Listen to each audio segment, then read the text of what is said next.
So imagine you are a supervisor and you get a little inkling that your employee is working two full-time jobs. The one at your company and then another one. What should you do about it? That's what the person who wrote in today is asking me. So let's talk about it.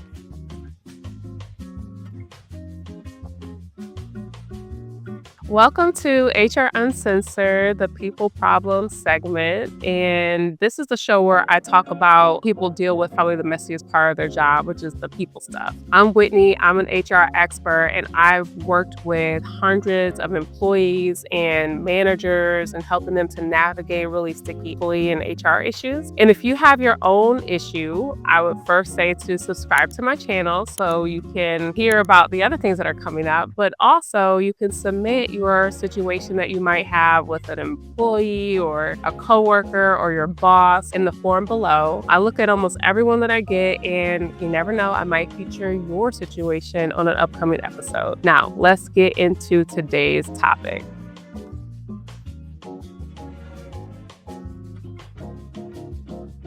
So the writer today says, I think my employee is working two full-time jobs. We work remotely. I've suspected this for over a year, but his performance is good. He shows up to meetings, but his calendar is blocked a lot of the day, and I know he doesn't have that many calls. Today, while sharing his screen, I noticed Outlook and Teams messages popping up from people that are not at our company with subjects that are not familiar to me. If he's doing his job, should I turn a blind eye? We're all just trying to make it. Should I assign more work and just hold him accountable? Should I go to HR with my evidence?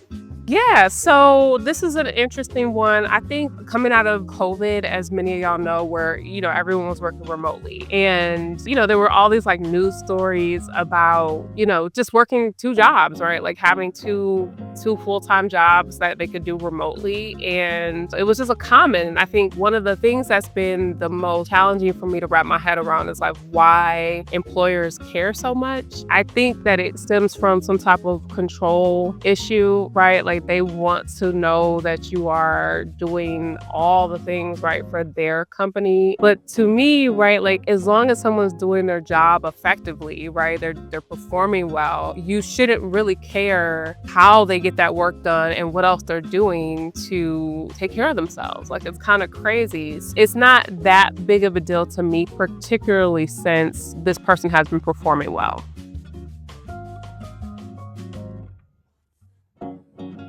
So my perspective in terms of like what you should do is I'm not going to call it a blind eye, but like unless you have some type of policy or like this employee has some type of employee contract that suggests that it maybe prohibits outside work or requires some type of disclosure. Like I know there's some banks and financial institutions that require closure of outside interests. I would say like mind your business.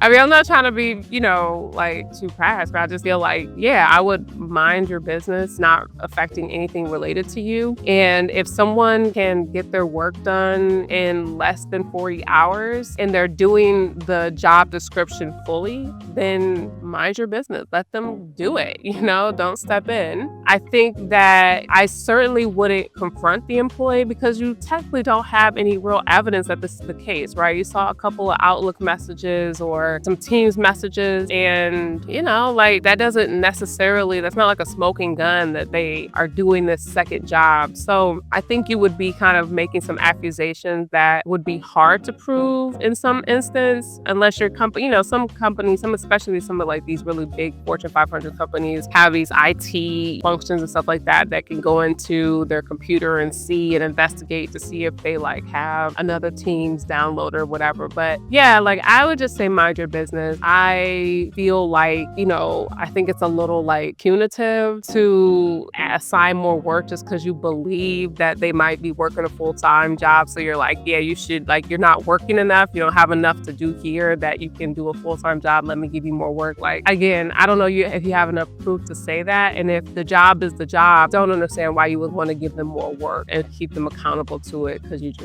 I just think it's a little controlling. I think the other reason why I'm saying like mind your business is like, it's tough out here, and there's a lot of folks who are struggling and unfortunately who have to do multiple jobs to survive, right? To feed their families. And so I don't think anyone is like desiring to work full-time, 2 full-time jobs. You know what I mean? Like, I think that it's something that people need to do, and they might feel like it's best for their family to have to work that much. And so, like, why would you want to impact their pockets like that, their livelihood, purely because like you just don't like the idea of it? So yeah, like, I would just let it go. If it were me, I wouldn't say anything about it, right? And I would just maintain my current cadence of like managing them, reviewing their performance, making sure the job is being done. And if I start to see the performance slipping, then I might address them at that point, but it would not be like, hey, I see your performance is slipping. Let's talk about why and how we can get it back to where it needs to be, right? Like, it has nothing to do with what they're doing outside of this job. The last thing I'll just say is like, I'm not trying to suggest that people should like blatantly not be in compliance with any of your company's policies or practices or things like that. So if you do have, right, some kind of policy that says you can't work outside of work, or